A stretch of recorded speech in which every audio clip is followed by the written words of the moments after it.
Ooh, welcome everyone to another episode of Slasher Scotty. I am your host, Scotty McCoy, and boy, do I have a surprise for all of you. I have on Zoom with me right now for a third time, Ann Myrna, and she is going to be playing Rosie in Attack of the Corn Zombies, and she also is the assistant director for Desperate Souls. How you doing today, Ann? I am great, Scotty. Awesome. So glad to have you back. Third time.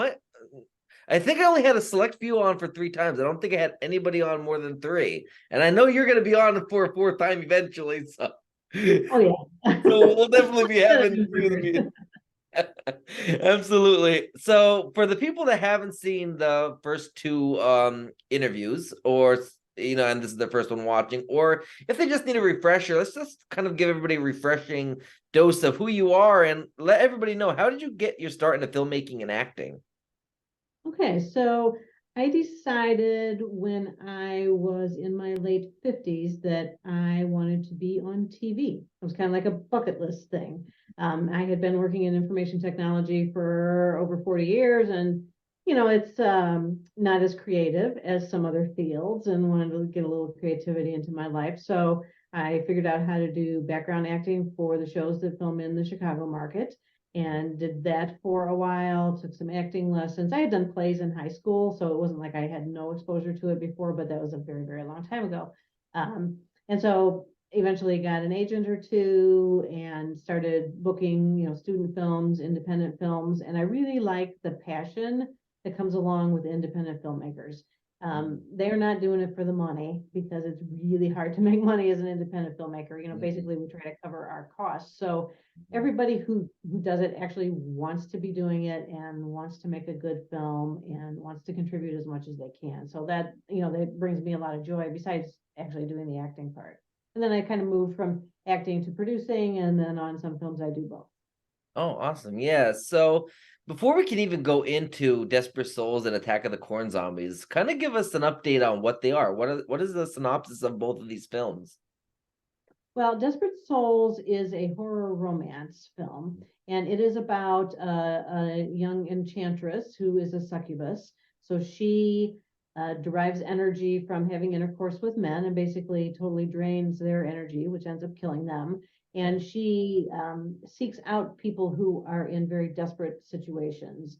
So people suffering from depression. And she finds this gentleman, Devon, who is on the verge of doing something tragic, and she's attracted to him, but she senses something different about him. So she actually builds a relationship with him, but she's a very jealous individual. So people that he has had relationships with before, she goes after, and there's plenty of gore for people who like gore.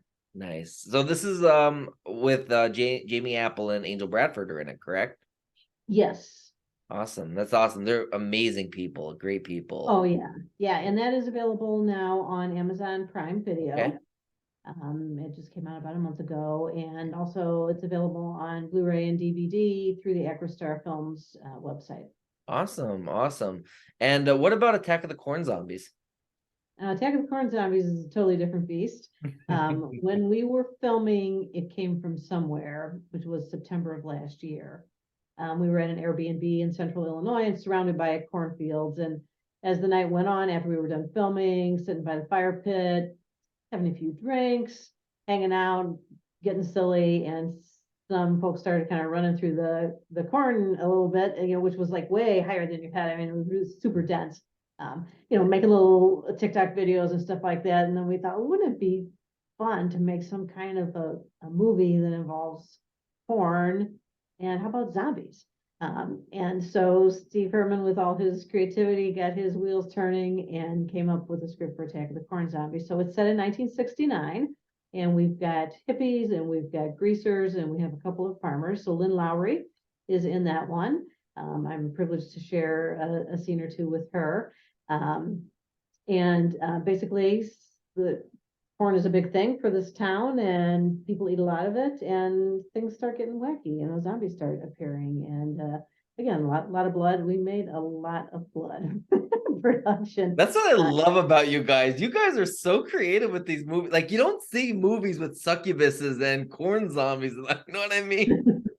Yeah, this is the first time for me as an actor. So I play Rosie, who's one of the farmer types, as is Lynn Lowry. And it's the first time I have worn a wig in a film. It's the first time I had special effects makeup put on me, and it's the first time I played a zombie. Nice. Nice. Yeah, that's exciting. I mean, I love your look. I used it on the promo flyer. I love your look as the zombie. It's so cool. Yeah, I hardly recognize myself, which is pretty awesome. Right? Yeah. Oh my God. That's amazing. Because like you heard of like Children of the Corns, a classic Stephen King novel, and this just takes it to a whole new level, with zombies and corn, and it's unique. Yeah, and we were really lucky. The towns that we film in are very small towns, and people there's not a whole lot of production down there. Mhm. So we put out a call for background extras, and we got 40 people to show up and get zombified. They all provided their own 1969 appropriate wardrobe. We put zombie makeup on every one of them. Did a little class on how you move like a zombie. Mhm. And this was interesting because most zombie movies either have runners or slow moving zombies. Mhm. We got a little bit of both going on in this one. Nice. And we also have classic cars that decorate the set when we film outside. So Nice. it's looking kind of awesome. It's kind of got like a grindhouse style to it, Mhm. the way it's being edited. But yeah, it's looking really sweet.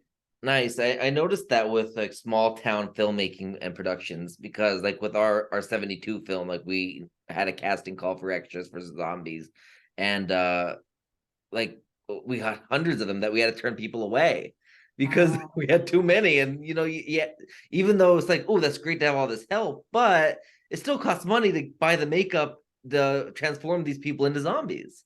And oh when you're a yeah. small production, you don't have the funds really to do that. Yeah, we did kind of start running low on the zombie makeup there toward the very end. We were Yeah. like, hey, we could cut back the numbers, on the very last day, just so that we wouldn't run out of makeup because Yeah. it was not a zombie. But yeah, it's nice because those people, again, they actually really want to be there and really want to be part of it. And some productions with their crowdfunding campaigns, they sell those kind of roles, Yeah. and we just don't feel right about doing Right. that. We might sell a voiceover role here or there or whatever, Yeah. but for stuff like background, you're using a lot of people's time, Mhm. and we don't feel like they should have to pay in order to be there. Exactly.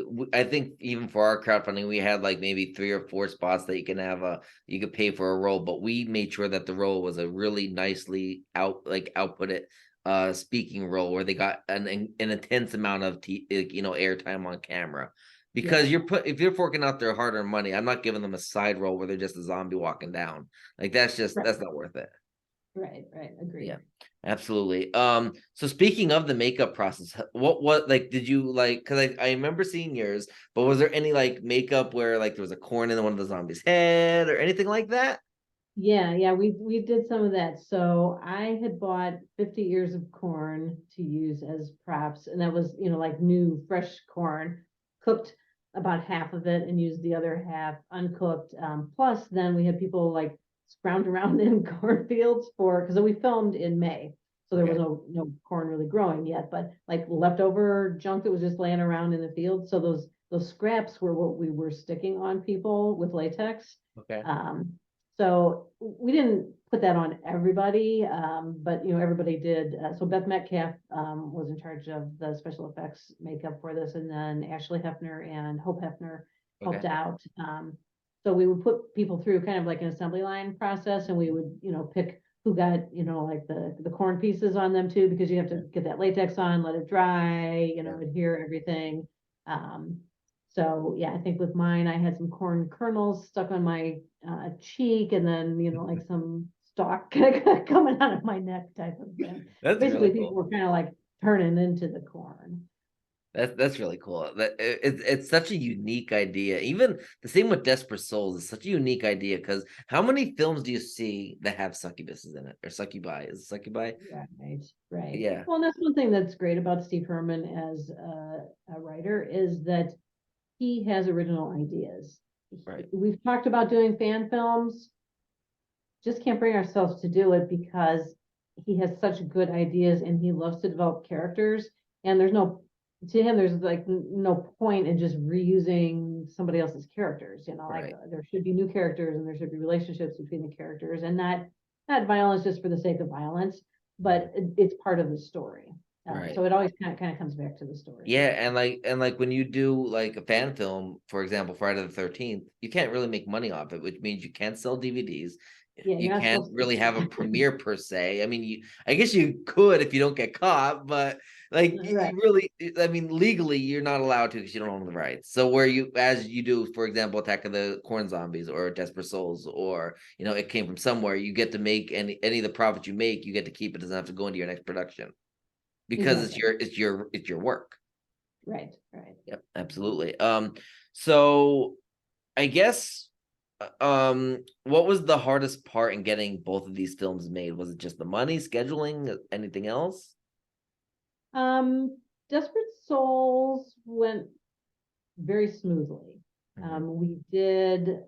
We actually filmed a teaser in December, and then we filmed the full film in February. So everybody had a chance to kind of get to know each other and work with each other a little bit in December, and then February went smoothly. The one thing that was different about that production is there are some intimacy scenes. So we did hire an intimacy coordinator to work with us to choreograph those scenes. It's not really fair to the actors to just say, like, make it look real. That's not good direction for them, and we want them to stay focused on their characters and stuff. So it's kind of like, when you work on blocking for a play. I mean, you figure out where the movement should be, when the movement should occur in relationship to the lines. And we worked with a great cinematographer on that one, John Wesley Norton, which was nice because then that freed Steve Herman's time up to really focus on directing. So that one overall was a very smooth process. Attack of the Corn Zombies, we had a lot of challenges with. I'm going to be honest. We had 5 people drop. And some really close to when we were ready to begin filming, to the point where like we had no more favors to call in from actors that we knew to come in and take this one last role. So Steve had to write that character out of the script with a week to go to production, which put a huge burden on him. I mean, of course, he pulled it off flawlessly. And then we had some people who came in toward the very end who had a lot of lines to learn, and like 7 to 10 days worth of time. But and then we also had an illness on set. We had an emergency, like 12:30 in the morning, which actually is a good time to have an emergency because you're not actually filming then. Right. And that the person is fine and everything, and had nothing to do with the production. But it gave us a little bit of time to think. They were supposed to film again and wrap the very next day. So it gave Steve and company time to figure out, like, how are we going to do this? We gotta kill her off quickly and without her face showing to the camera. And a lot of us were wearing wigs in the production, so that was very favorable. We had somebody who was the same size and build and skin tone as the person who was ill. So I had slept in a little bit so that I could have some sleep that night. And I came to set about 8:39 in the morning, and I see this body laying on the floor in a pool of blood, and the wig and the hair down, and it was the woman's costume, and I'm like, who is that on the ground? They're like, yeah, we got it all figured out. She has met her demise in a different way, but I mean, you gotta be adaptable. You can't panic when things go wrong. You have to just think of the alternatives and make a decision and move forward, and that's exactly what we did. But we really liked the way everything has turned out. Yeah, absolutely. Really awesome. And Lynn Lowry was such a treasure to work with. I got to drive her to and from the hotel. So we had some time in the car together, and she was great at sharing stories over the years. I mean, she's been in so many different films and had so many different experiences. Just a real joy to be with. Nice. Yeah, when we were filming 72, right before, it was like maybe it was less than a week till we were supposed to film, and somebody dropped, and it was the main role, like the leading male role dropped. Oh, that's terrible. And thankfully, our stunt coordinator, who's our go-to guy for everything, he does all of our stunts. He played our killer in our first movie. He's a really dependable local talent. And I asked him, "Hey, do you want to do this role?" And I didn't say it was lead role because he has 3 days or whatever to know his lines. So he's like, "Yeah, sure, I'll be down." Like, we were filming, like, this was in July. It was like we were filming those 2 weekends, those Saturday and Sunday, and then the next Saturday and Sunday. And the first Saturday and Sunday were all the main, like, lead up scenes, and the second 2 Saturday and Sundays were like the death, bloody gore, shit goes to the hits the fan type of scenes. So, but this is like all character development stuff, and he goes, he comes on the set, he goes, "You gave me 3 days to look at my lines," and I look at my lines, and I'm thinking, I accept this role. Do you a favor, because I'll do anything for you guys. And I'm thinking, it's a side role, just a small little part, maybe 1 or 2 pages. I'm looking at 35 pages I have to memorize in 3 days. So he gets the set right. He doesn't. We forgot to give him the updated script. We were scrambling trying to get him the part and everything. We gave him the old script. He's like, we're like, so there was a scene that we had where he was supposed to have like a canoodling, kissing his wife type of scene or whatever. Like, and he's like writing notes, random goings on he put in, and it turns out that whole scene was scrapped. He's like, "Come on, I've been practicing the random goings on with my wife." And then then there was another scene where he was supposed to like be really crying, like a really emotional scene, crying, and he practiced crying for 3 days straight. Guess what? That scene got cut. He's like, "I'm practicing bawling my eyes out, trying to cry on cue, and now I don't even have to cry." Yeah, it's a lot of pressure to come in at the last minute. I've done it twice.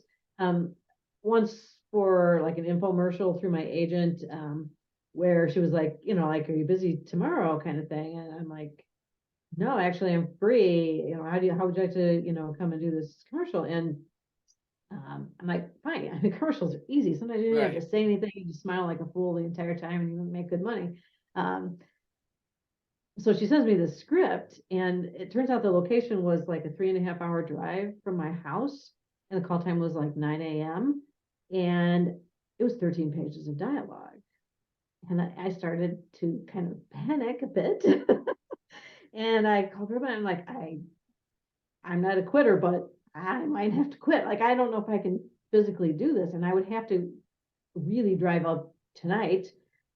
So I can't study my lines while I'm driving very well. It's going to be dark when I'm driving and stuff. Like, what am I going to do? So they put me up in a hotel, and it was a lot of short bursts. So I could have the script, just off camera and glance down and, do a chunk and then break and glance down again. And the other was for a feature film, where again, we didn't have a big part, but it was kind of an important part. And the character was kind of wonky a bit, but the director was just so patient in terms of trying to convey to me what she was looking for, since we really didn't have any rehearsal time until like right before each scene. So it can be done. I give a lot of credit to people who do agree to do that kind of thing, because it's kind of an extra layer of pressure. But like I say, in this case, the couple that we had who subbed in at the last minute were just astounding. And even though we had a last minute difficulty during the shoot, we made everything happen, and the film's looking great. Perfect. That's awesome. So do you have any, like, I know for Desperate Souls you won't, because Desperate Souls is out, but for Attack of the Corn Zombies, I guess it's still in post-production. So do you have like a finishing funds Indiegogo that you want to promote or anything? Yes, we do have a finishing funds campaign. You can access it by just typing in cornzombies.com. It is due to close on Friday night, but we've already hit our goal, so then it will go in demand. But we are going to be winding down on perks that have credits actually in the film. Usually what we do is when we're getting ready to prepare the actual credits for filming, then I'll change those perks to, like, you could still get a producer credit, but it would be IMDb only and not also credit in film, because we need to get that set with music and stuff. And then we have a fun perk that I don't think anybody has taken the last one yet. It's called Reaction in Credits, we did a similar thing for It Came From Somewhere, where you can film yourself reacting to seeing a zombie. So you can do whatever you want for like 10 seconds, and then that will be included in the end credits of the film. So it's kind of Nice. fun. We've That gotten is some cool. very creative submissions on that so Yeah, far. a lot of people like those type of perks because they get to see themselves on camera and they can film it from the comfort of their own home. They don't have to drive out of state if they're, if they're not, you know what I mean, if they want that, but they're like, I have to go out of state to do it. They don't have to go on set. They can just do it right with their own iPhone, Android, whatever, or and film it and send it, and then they get to see themselves in the film. So definitely that's amazing. So if you want to be in this movie, get that perk. That sounds like super fun. Yeah. Absolutely. So you already mentioned where Desperate Souls can be seen. If you want to mention it again, you can. But what about Attack of the Corn Zombies? When and where would that be able to be seen? So Attack of the Corn Zombies, right now we're saying a September release. It'll Okay. probably be earlier than that, but we want to make sure that we give the sound and music composition guy enough time to work with the films, because he does the original compositions for everything. And then at that time, so through the Indiegogo, you can pre-order DVD and Blu-ray, or a download of the film also. And then those will get delivered once we actually hit the release date. So September at the latest. And then we submit usually through Film Hub to streaming platforms, Amazon Prime, Tubi, wherever they feel like picking it up. It's really not up to us. You kind of submit to them, and then they chop it out to all the different streaming platforms for you. Awesome. Awesome. Sounds good. So last question I got for you. Anything at all that you would like to promote? Website, social medias, any other projects coming up that maybe we can give like I guess a teaser for that we might be seeing you back on Slasher Scotty to promote as well? Sure. So social media wise, on Facebook, if you search for Ecristar Films, we have a group that's got like 4,400 people in it now. Nice. It's up there. It's called like Indie Horror Films from Ecristar Films. So you can join that. EcristarFilms.com is our website. And we also have merchandise available through our website, like t-shirts and coffee mugs and canvas bags and stuff like that for all the different films that we've done. Coming up, we have something called They Came Back From Somewhere, which is related to It Came From Somewhere. So it's more or less a sequel, although some of us who got killed off in the first one are in the second one, but perhaps as different types of characters. Okay. Haven't like officially announced that yet, but it got like half announced by the city of Farmer City. So I had contacted the city manager to see if we could close off the street in downtown for a filming day. And right away she posted on their Facebook group that, Nice. that we're doing this Nice. movie, which was pretty cool. It's nice that they are enthusiastic about us coming Right. back. Is that going to be black and white as well? It's going to be black and white. Yeah, set in the 1950s, sci-fi, alien spaceship type of thing. I'm working up some ideas for the interior of the spaceship design. Nice. Actually, I'm shopping today, looking for inspiration. But it'll be the typical 1950s cheesy B-movie look to it, intentionally, and hopefully the dialogue that Steve Herman is writing is not too convoluted for those of us that might need to speak it, but we shall see. And then, so that will film in August. Okay. And then in November, we are filming something called De-Remembered. I saw that, and I can't wait to hear this. Yes, this is a psychological thriller. It's going to star Angel Bradford. And it's about a relationship between two people that one perceives in one way and the other perceives in a totally different way. And there's a lot of conflict between the two of them, and tension as they try to psychologically manipulate each other. Wow. So that will film in November, and that's going to be a smaller cast. A lot of times with these movies, we have like the whole Ecristar family in it, and that's what They Came Back From Somewhere will be like. Most of the people are returning for that sequel, but this one is going to be a smaller, tighter cast in a super creepy looking location. The kind of movie that really should make you think a lot, and you should be scared. Nice. Yeah. And I mean, that's another thing about you guys, which is different. you go from big casts and then you'll just shrink it down to a smaller cast, but it's just as equally good, if not better. Like, like all your content is amazing. And I mean, how do you do it when you have Angel Bradford, like the queen of indie horror? Angel is a very good actress. Yeah. So yeah, I mean, she can run around and scream and get bloody and stuff, but she's got some chops. Yeah. She can really act. As if you watch Desperate Souls, you will see that. Yeah. And we're really happy to be able to work with her again. She really likes the idea of the film. And again, when people want to be there, they'll put in the work and they'll do a great job. Absolutely. Well, thank you so much, Ann, for joining me this evening. Oh, you're most welcome. Thank you so much for having me again. And I will be Absolutely. back a fourth time. Absolutely. Before I let you go, just to let everybody know, if you're watching this on YouTube, please don't forget to, I'm Slasher Scotty. So you want to slash that subscribe button, share on social media, like, comment, whatever on Apple Podcasts, Google Podcasts, Spotify. If you're listening to the audio version, make sure to rate, comment, like, share on social media. If I'm on Cameo, get a cameo for whatever birthdays, anniversaries. If you want to break up with your girlfriend or boyfriend but you're afraid to do it, I'll do it for you. Just book me. I mean, that's what I'm here for. I got my little Funko, so make sure to check that out then. And of course, my book, Forward by Jamie Lee Curtis, The Ultimate Halloween Movie Experience, 18 original interviews, thousands of trivia questions. And I guess that's about it for me. Oh, and my merchandise is on virtual merch booths by my merchandiser. Check them out. Great quality content. I'm not wearing it tonight. I got right into comfy clothes after a long day at the office today and literally didn't have barely any time to myself. So I came right here to the interview and I just got into something comfy and I didn't put on my Slasher Scotty attire tonight. But again, Ann, I'm so glad to have you on for a third time, and we're definitely going to make it a fourth. And that time we'll promote They Came From Somewhere. And what was the other one? Dismembered? Remembered. Remembered. That's it. All right. Yes. So we'll end up promoting both of those next time you're on. So maybe we'll have you on. I'm going on hiatus from August until December because of my schooling and everything. So because I'm back to get my master's. So I'll reach back out and have you back on December into January. We could promote them both. That was awesome. Thank you, Scotty. Awesome. Absolutely. Have a great rest of your night.